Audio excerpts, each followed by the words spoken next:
Halo semuanya, kembali lagi bersama saya Rati di Mami Beluga Investing. Video ini membahas dua perusahaan yang diminta oleh salah satu viewer di channel ini. Requestnya sudah beberapa bulan yang lalu ya, tapi saya baru sempat sekarang mengumpulkan data dan mencerna data-data fundamentalnya. Untuk yang request, makasih banyak ya sudah bersabar. Oke, kedua perusahaan tersebut adalah PT Bank Danamon Indonesia Tbk dengan kode saham BDMN, dan yang kedua adalah PT Bank KB Bukopin Tbk dengan kode saham BBKP. Oke, secara singkat pendapat saya tentang kedua perusahaan ini adalah: satu, saya tidak tertarik untuk mengkoleksi saham kedua bank ini. Oke, dua, untuk BDMN saya belum bisa melihat prospek ke depannya walau harganya lumayan oke saat ini ya. Berikutnya yang ketiga, untuk BBKP, bank ini masih merugi, jadi saya masih tahan diri dulu. Oke, gimana saya sampai kesimpulan seperti tersebut? Ikuti terus analisa saya sampai akhir ya.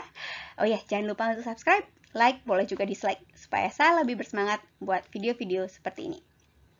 Kalau ada request analisa saham tertentu, silakan tulis di komentar. Saya akan berusaha sandingkan dengan saham lain yang berasal dari satu sektor.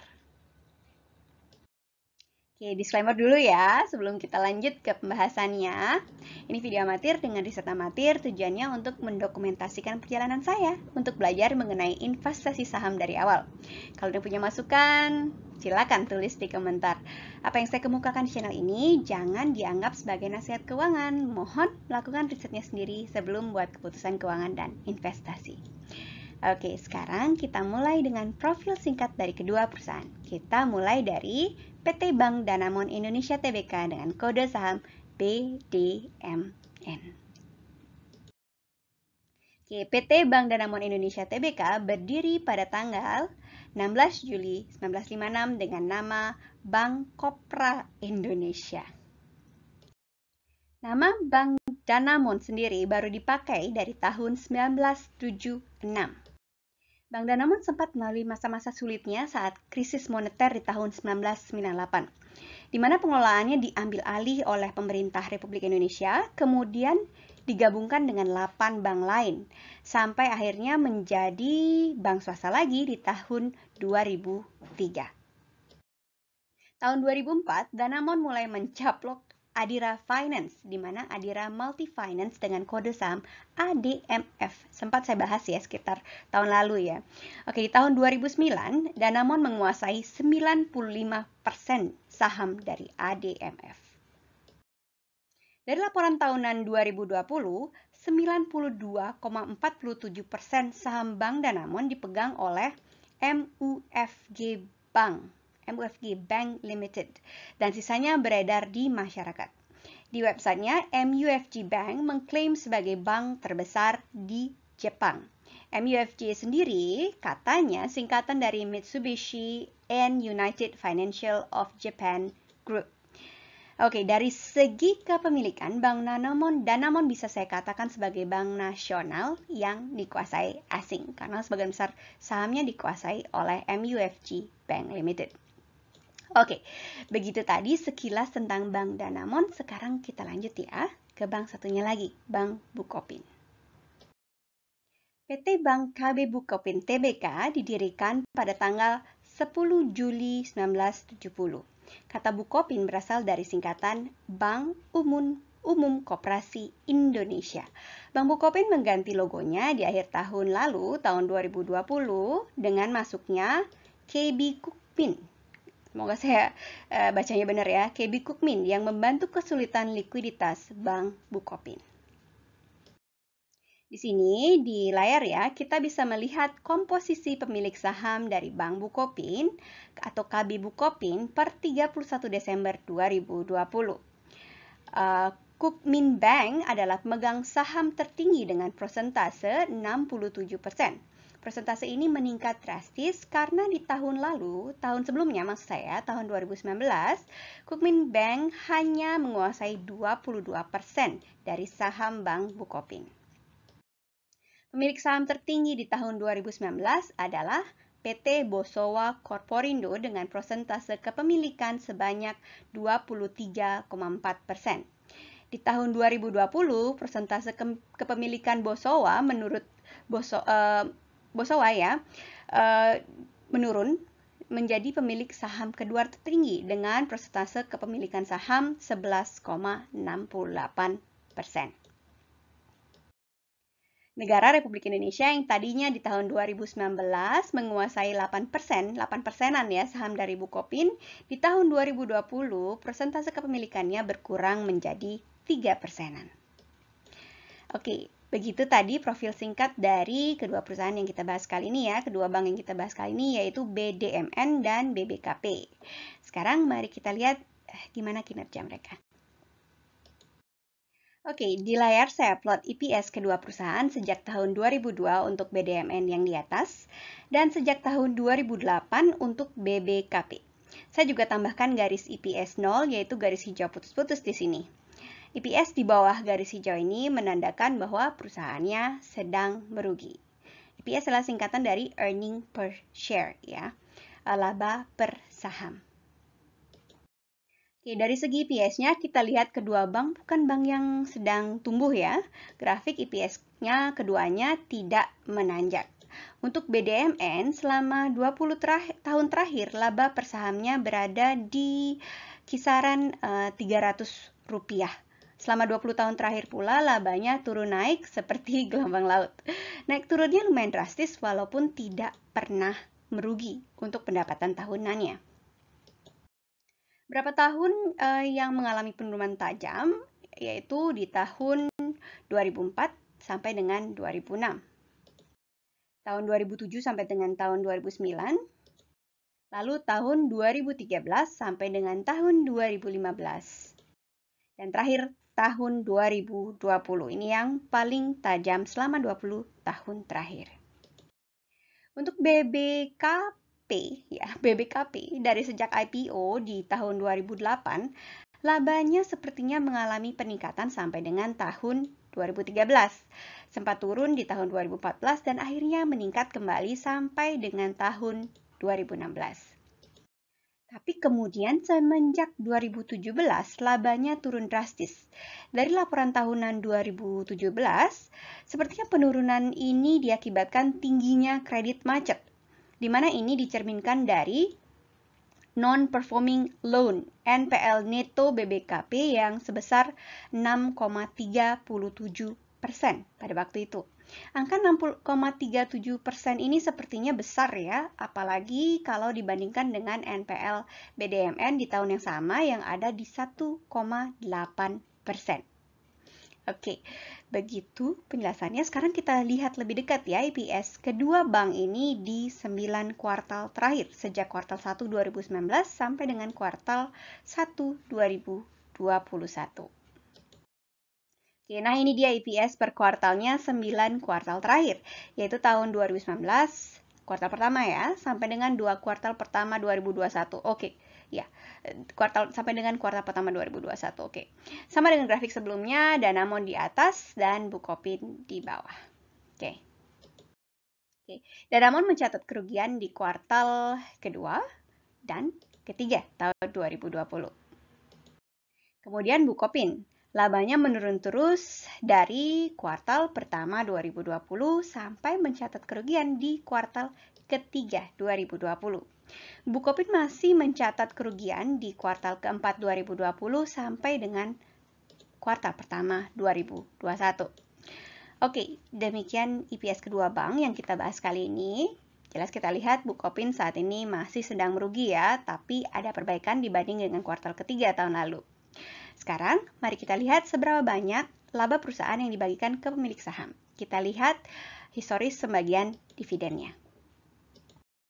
Oke, untuk melihat bagian laba perusahaan yang dibagi menjadi dividen, di grafik saya plot 3 lapis informasi. Agak rame ya, saya jelasin satu-satu. Yang pertama adalah dividen per tahunnya yang saya plot sebagai nokta-nokta tebal yang dihubungkan dengan garis tebal. Seperti yang kita lihat di layar ya, atas Danamon, bawah Bukopin, KB Bukopin ya. Di tiap nokta juga saya lengkapi dengan 2 informasi dalam bentuk teks di atas dan di bawah.